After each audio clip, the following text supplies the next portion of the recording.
Era hija de los reyes católicos. Fue educada para reinar. Hablaba latín, griego, francés y castellano.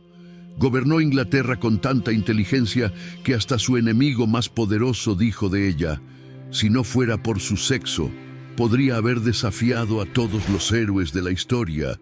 Llevaba 24 años siendo reina y en un solo día lo perdió todo. Su marido se enamoró de una de sus propias damas de compañía y para poder casarse con ella, creó una iglesia nueva. Rompió con el Papa, dividió la cristiandad entera, cambió la historia de Europa para siempre. Todo para deshacerse de una sola mujer. ¿Por qué un rey tan poderoso necesitaba tanto destruirla? Porque Catalina de Aragón sabía algo que Enrique VIII no podía permitir que el mundo supiera. Y quédate hasta el final, porque lo que vamos a revelar hoy no lo encontrarás en ningún libro de historia inglés. Para entender lo que le hicieron a Catalina, hay que entender primero de dónde venía. Nació el 16 de diciembre de 1485 en Alcalá de Henares. Era la hija menor de Isabel la Católica y Fernando de Aragón.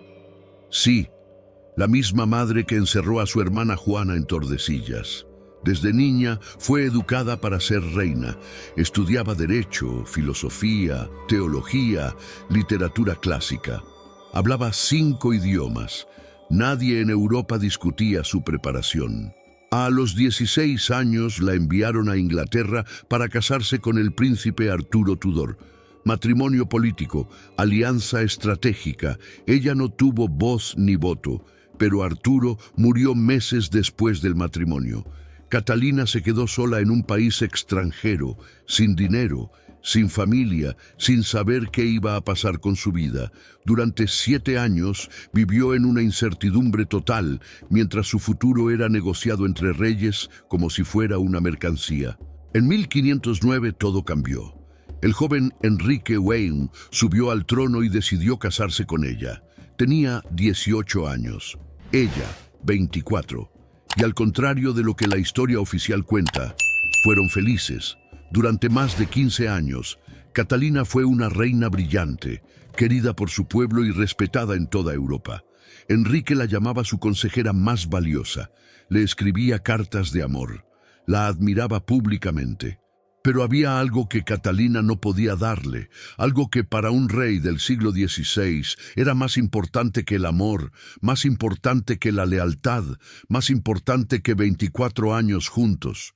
Un hijo varón, y cuando Enrique encontró a alguien que prometía dárselo, Catalina dejó de importar. Lo que pasó después cambió la historia del mundo para siempre. En 1513, con Enrique fuera del país en guerra, Catalina asumió la regencia de Inglaterra, sola, con un ejército que defender y un reino que proteger. Escocia aprovechó el momento y lanzó una invasión. Catalina no se refugió en su palacio, organizó la defensa, supervisó la logística del ejército y lideró la respuesta militar.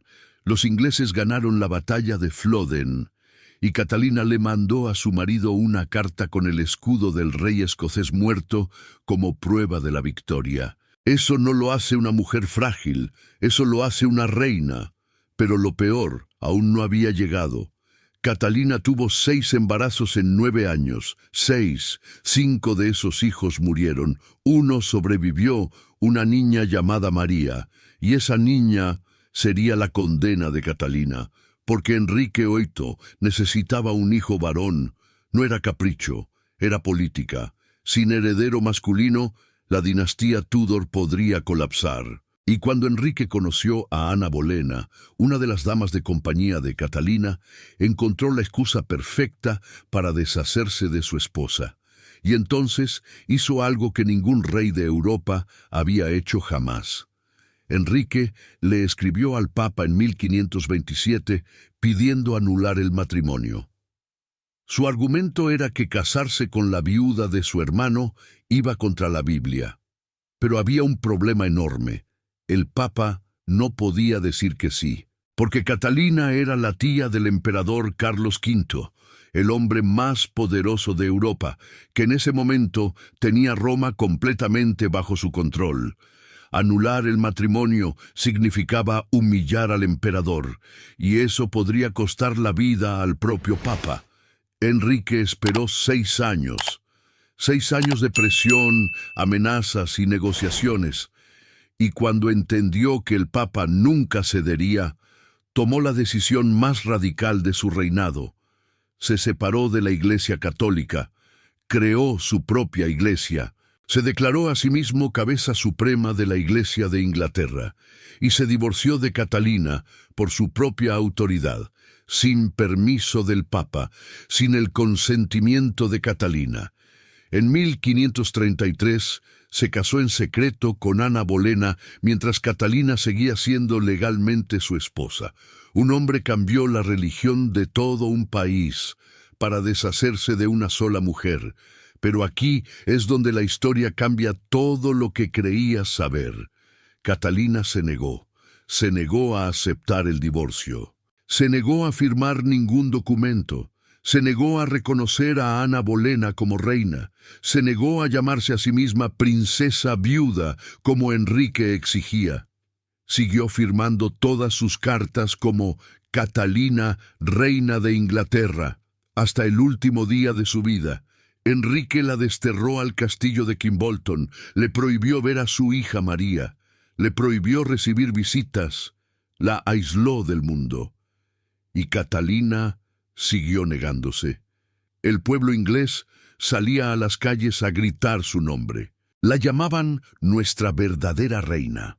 En los mercados, en las iglesias, en las calles de Londres, el pueblo amaba a Catalina y rechazaba a Ana Bolena con una intensidad que aterrorizaba al rey. Y Enrique no podía hacer nada, porque ejecutar a Catalina significaba declarar la guerra a España y al imperio. Era la única mujer en Europa que Enrique VIII no se atrevía a matar. Catalina murió el 7 de enero de 1536 en el castillo de Kimbolton. Tenía 50 años. Murió sola, sin poder ver a su hija, sin haber cedido ni una sola vez en 24 años de batalla. Enrique no asistió al funeral y le prohibió a su propia hija María que fuera a despedirse de su madre. La enterraron simplemente como princesa viuda de Gales, no como reina, no como la mujer que había gobernado Inglaterra, ganado guerras y desafiado al hombre más poderoso del mundo. Quédense, porque lo que viene ahora es la parte que nadie quiso contar. Antes de morir, Catalina escribió 2 cartas, una para su sobrino Carlos I pidiendo que protegiera a su hija María, y una para Enrique, el hombre que destruyó su vida, y las últimas palabras de esa carta son las más devastadoras que cualquier reina jamás escribió. Os lo perdono todo, y deseo rezar a Dios que os perdone también. Finalmente, hago este juramento, que mis ojos os desean por encima de todas las cosas. Adiós. Perdonó al hombre que la destruyó, y aún así lo amaba. Cuando los médicos abrieron su cuerpo para el embalsamamiento, encontraron todos los órganos internos sanos y normales, con una excepción, el corazón. Estaba completamente negro. Lo partieron en 2. Lo lavaron varias veces. Seguía negro. Corrieron rumores de envenenamiento por toda Inglaterra. El pueblo fue a las calles. Enrique tuvo miedo. Y entonces ocurrió algo que nadie esperaba. El mismo día en que enterraron a Catalina, Ana Bolena sufrió un aborto y perdió al hijo varón que Enrique tanto esperaba. 5 meses después, Ana Bolena fue ejecutada. El hombre que destruyó una iglesia entera para casarse con ella, la mandó decapitar. Y hoy, casi 500 años después, cada 29 de enero, cientos de personas van hasta la catedral de Peterborough, dejan flores en su tumba y celebran una misa en su honor, en la misma iglesia anglicana que Enrique creó para destruirla. ¿Por qué destruiría un rey la cristiandad entera para deshacerse de una mujer, si esa mujer no representaba una amenaza real para su poder? Catalina de Aragón Pasó 24 años siendo reina de Inglaterra. Gobernó con inteligencia, ganó guerras y fue amada por su pueblo. Y lo perdió todo porque no pudo dar al rey el hijo varón que él quería. Pero pensemos un momento, una mujer educada para reinar en 5 idiomas, que lideró un ejército, que durante años fue llamada por su propio enemigo la más grande de todos los héroes de la historia, que pasó años presa, aislada, sin ver a su hija, y que aún así perdonó a quien la destruyó. ¿Eso es una mujer débil? ¿O es la mujer más fuerte que España jamás dio al mundo? La historia la llamó la española repudiada. Nosotros la llamamos lo que realmente fue, una reina, hasta el último suspiro. Si esta historia te hizo sentir rabia, admiración, o simplemente no podías creer lo que estabas escuchando, entonces ya sabes por qué existe Crónicas Olvidadas. Cuéntanos en los comentarios. ¿Sabías la historia real de Catalina de Aragón? ¿O el colegio también te la ocultó? Suscríbete y activa la campanilla para no perderte ninguna crónica, porque la próxima historia involucra a una mujer que se disfrazó de hombre para entrar a la universidad. Y lo que le hicieron cuando la descubrieron es aún más impactante que esto. Velate seres más que se te dicen.